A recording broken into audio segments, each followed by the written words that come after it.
Hello மக்களே, எல்லா பேரும் சேஃபாக இருப்பீங்கன்னு நினைக்கிறேன். இனியோட சினிமா நியூஸ் பார்க்கறதுக்கு முன்னாடி நீங்கள் இந்த சேனலுக்கு புதுசாக இருந்தால் மறக்காம சேனலை சப்ஸ்கிரைப் பண்ணிக்கோங்க. அது போக இந்த வீடியோ பிடிச்சிருந்தா இந்த வீடியோ லாஸ்ட்டில் வந்து இந்த வீடியோ லைக் பண்ணுங்கள். அப்போ தான் நிறைய சினிமா நியூஸ் பார்க்குற மக்கள்கிட்ட இந்த வீடியோ போய் சேரும். அது போக ஹைப்னு ஒரு ஆப்ஷன் கொண்டு வந்திருக்காங்க புதுசாக. அது எதுக்கு யூஸ் ஆகுதுன்னெலாம் தெரில. முடிஞ்ச அளவுக்கு அந்த ஆப்ஷனையும் வந்து கொஞ்சம் தட்டி விடுங்க, நம்மளுக்கு கொஞ்சம் யூஸ்ஃபுல்லாகவும் இருக்கும். சரி, ரொம்ப டைம் வேஸ்ட் பண்ணாமல் நம்ம வீடியோக்குள்ளே போகலாம். நம்ம அல்லு அர்ஜுனும் அட்லியும் சேர்ந்து வந்து ஒரு ப்ராஜெக்ட் பண்ண போகிறாங்க. அது உங்கள் எல்லா பேருக்கும் வந்து தெரியும். அது வந்து இந்தியாவோட பிக்கஸ்ட் ப்ராஜெக்டாக இருக்க போகுதுன்ற மாதிரியும் வந்து சொல்கிறாங்க. இந்த ப்ராஜெக்டை வந்து சன் பிக்சர்ஸ் வந்து தயாரிக்க போகிறாங்க. அட்லி வந்து அந்த படத்துக்கு சம்பளமே வந்து பெரிய அமௌண்ட்டில் வாங்கியிருக்காரு. அல்லு அர்ஜுனும் வந்து அதே அமௌண்ட்டு தான் வந்து வாங்கியிருக்காங்க. ஏன் இவங்க ரெண்டு பேருக்கும் வந்து இன்வெஸ்ட் பண்ணாங்கன்னா, ரெண்டு பேரோட ப்ரீவியஸ் படங்களும் வந்து 1000 கோடி பண்ணியிருக்கு. ஸோ அதனால வந்து இவங்க எவ்வளோ சேலரி கேட்டாலும் இதை வந்து ரெக்கவர் பண்ண முடியும்னு சொல்லி ஒரு நம்பிக்கையில வந்து தராங்க. இதெல்லாம் போயிட்டு இருக்கும்போது அவங்களுக்கு வந்து சம்பளம் அதிகமாக தரீங்க, ஏன் எனக்குலாம் சம்பளம் அதிகமாக தர மாட்டீங்களா, எனக்கு 7 crores கொடுங்கன்னு சொல்லி ஒருத்தவங்க வந்து கேட்டிருக்காங்க.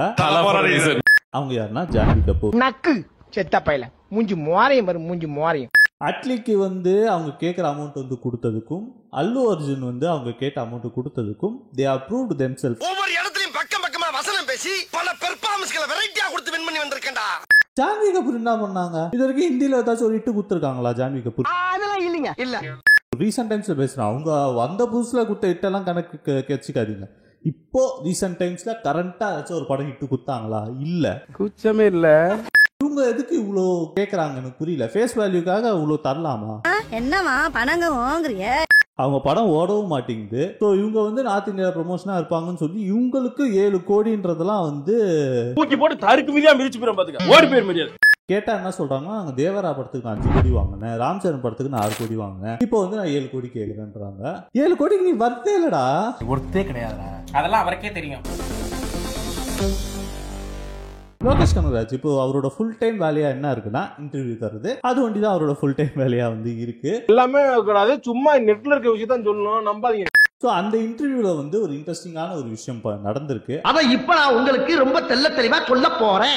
லோகேஷ் கனகராஜ் கிட்ட வந்து ஒரு இன்டர்வியூ என்ன கேட்கிறாருன்னா, நீங்க வந்து ரஜினி சார் வச்சு படம் பண்றீங்க. ரஜினி சாருக்கு வந்து எல்லா தரப்பான ஆடியன்ஸும் வருவாங்க, ஃபேமிலி ஆடியன்ஸ் வருவாங்க, கிட்ஸ் வருவாங்க, 6ல இருந்து 60 வரை வந்து எல்லா பேரும் வருவாங்க.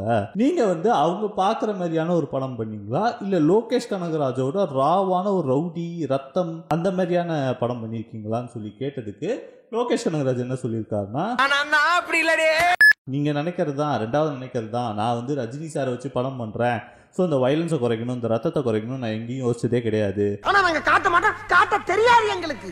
நான் வந்து இந்த கதைக்கு வந்து எந்தவித காம்ப்ரமைஸும் பண்ணது கிடையாது. இந்த கதைக்கு இதுதான் தேவை, நான் இதுதான் கொடுப்பேன்னு சொல்லி தான் நான் கொடுத்துருக்கேன். ஸோ ரஜினி சாருக்காக நான் வந்து வயலன்ஸை குறைக்கணும்னு குறைச்சதும் கிடையாது, ரஜினி சார் இருந்தால் வயலன்ஸ் அதிகமாக இருக்கணும்னு இருந்தது கிடையாது. நான் வந்து எப்பவும் ஒரே பேராமீட்டரில் இருப்பேன்ல, அந்த பேராமீட்டரில் தான் வந்து நான் இந்த படமும் பண்ணியிருக்கேன்ற மாதிரி வந்து லோகேஷ் கனகராஜ் வந்து சொல்லியிருக்காரு. கருப்பு நம்ம சூர்யா பர்த்டே அப்போ இந்த படத்தோட டீசர் வந்து ரிலீஸ் பண்ணாங்க. ரிலீஸ் பண்ணிட்டு அந்த படத்துல வந்து ரிலீஸ் டேட்டே வந்து போடல, மென்ஷன் பண்ணல. Release date teaser. ஸோ அந்த படம் வந்து ஆயுத பூஜையை டார்கெட் பண்ணலாமா இல்லை தீபாவளி டார்கெட் பண்ணலாமான்னு சொல்லி அந்த படக்குழு வந்து இன்னும் வந்து யோசிச்சுக்கிட்டு இருக்காங்க. இன்னும் ஃபைனல் டேட் வந்து ஃபிக்ஸ் பண்ணல. அதேமாரி படத்துக்கும் இன்னும் ஒரு சில ஒர்க்குகள் வந்து இருக்கு போல இருக்கு, இன்னும் பேலன்ஸ் ஒர்க் இருக்கு போல இருக்கு. ஸோ அந்த ஒர்க்கெல்லாம் வந்து முடியுமா, எப்போ முடியும், படம் எப்போ ரிலீஸ் ஆகும்னு சொல்லி அந்த டீசர் பார்த்தோன்னா நிறைய பேர் வந்து அந்த படத்துக்கான கொஸ்டின் வந்து வைக்க ஸ்டார்ட் பண்ணிட்டாங்க. இது வந்து ஆர்ஜே பாலாஜி கிட்டே வந்து கேட்டுட்டாங்க. ஆர்ஜே பாலாஜி இப்போ வரைக்கும் நான் ஆஸ் பர் பிளான் போனேன்னா படம் வந்து தீபாவளிக்கு ரிலீஸ் ஆகிறதுக்கான பாசிபிலிட்டிஸ் வந்து ரொம்ப நிறைய இருக்கு. நாங்களும் வந்து தீபாவளிக்கு தான் அந்த படத்தை வந்து புஷ் பண்றதுக்கு பிளான் பண்றோம்ன்ற மாதிரியான ஒரு சில விஷயங்கள் வந்து சொல்லியிருக்காரு. ரொம்ப சந்தோஷம், ரொம்ப சந்தோஷம். இந்த விஷயம் வந்து சூர்யா ஃபேன்ஸுக்கு வந்து செம்ம எக்ஸைட்மெண்ட்டா இருக்க போகுது. சூர்யா படம் வந்து எனக்கு தெரிஞ்சு 7ஆம் அறிவுக்கு அப்புறம் தீபாவளிக்கு வேற எந்த படமும் வந்த மாதிரி எனக்கு ஞாபகம் இல்லை. ஓகேவா, கிட்டத்தட்ட பல வருஷம் கழிச்சு சூர்யாவோட படம் தீபாவளிக்கு ரிலீஸ் ஆக போகுதுன்றது வந்து ரொம்ப பெரிய விஷயமா வந்து சூர்யா ஃபேன்ஸ் பார்க்கப்படுது. என்ன இது?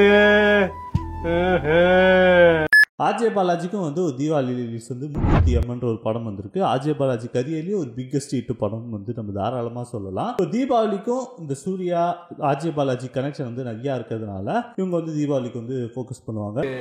போயிட்டு இருக்கு, பண்ணுங்க சீக்கிரம் பண்ணுங்க. தீபாவளி ரேஸில் ஆல்ரெடி டியூட் தான் இருக்காங்க, மற்றவங்க யாருமே இன்னும் அதை கன்ஃபார்ம் பண்ணலை நாங்கள் தீபாவளி ரேஸில் இருக்கோம்னு சொல்லிட்டு. இப்போதைக்கு நம்ம கருப்பை வந்து வெயிட்டிங் லிஸ்ட்டில் வந்து போட்டு வச்சுருக்கலாம். அதுக்கப்புறம் வேறு என்னென்ன படம் வராங்கன்னு சொல்லி நம்ம வெயிட் பண்ணி பார்க்கலாம். இந்த வீடியோ உங்களுக்கு பிடிச்சிருந்துச்சுன்னா இந்த வீடியோ லைக் பண்ணுங்கள். அதேமாதிரி உங்கள் ஃப்ரெண்ட்ஸ் அண்ட் ஃபேமிலி எல்லாருக்கும் இந்த வீடியோ ஷேர் பண்ணி கொடுங்க. அது போக இந்த சேனலுக்கு புதுசாக இருந்தீங்கன்னா மறக்காம சேனலை சப்ஸ்கிரைப் பண்ண மாதிரிங்க. Have a great day. நன்றி, வணக்கம், டாடா, பை பை.